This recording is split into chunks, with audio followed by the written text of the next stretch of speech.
பிற்படுத்தப்பட்ட இஸ்லாமியர்களுக்கான இடஒதுக்கீட்டை திமுக அரசு உயர்த்தாவிட்டால் எதிர்வரும் தேர்தலில் இஸ்லாமியர்களின் வாக்குகளை திமுக இழக்க நேரிடும் என தமிழ்நாடு தவ்ஹீத் ஜமாத் அமைப்பின் மாநில பொதுச் செயலாளர் முஜிபுர் ரஹ்மான் எச்சரித்துள்ளார்.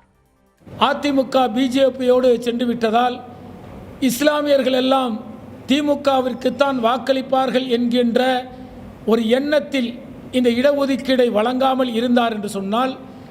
நிச்சயமாக சிறுபான்மையினராக இருக்கக்கூடிய இஸ்லாமியருடைய இந்த நீண்ட நாள் கோரிக்கையை தமிழக முதல்வர் நிறைவேற்ற வேண்டியதில்லை என்று சொன்னால் ஒட்டுமொத்த இஸ்லாமியர்களும் திமுகவிற்கும் வாக்களிக்க மாட்டார்கள், அதற்கு ஒரு மாற்று ஏற்பாடை செய்வார்கள் என்பதை தமிழக முதல்வருடைய கவனத்திற்கு நாங்கள் கொண்டு வருகின்றோம். உடனடியாக எங்களுக்கான 3.5% இடஒதுக்கீடை தமிழக முதல்வர் உயர்த்தி வழங்கினார் என்று சொன்னால் ஒட்டுமொத்த இஸ்லாமியர்களும் ஒட்டுமொத்த சிறுபான்மை மக்களும்